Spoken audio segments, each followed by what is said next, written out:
All right, we're here at Randy Lee's house, and basically what's going on is you can see that there is a tiny little crescent there at the bottom of the sewer pipe where it goes and ties into the main. And it's a smaller diameter on the outside than this clay, and you can also tell it's poly by the way it sounds. It doesn't sound like clay. Clay sounds like rock, and poly sounds like poly. So what they did is a few years ago they came through and they lined all the insides of all the sewer pipes from the surface, and they would have had to have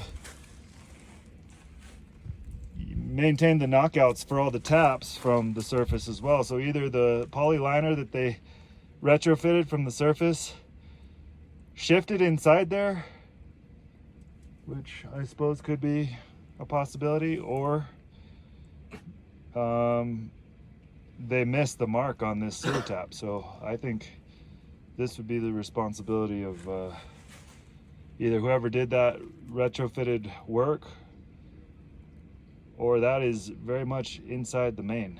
And so I think the town could potentially give some consideration for that. Ooh, it's slimy. Oh no. I think you're That's being. part of that non-disclosable. Yeah, I think you're past the rocks now. All right, hand me the hose again, will you? Yeah, so that's fiberglass. Is the main there? It is. Hi. What are you digging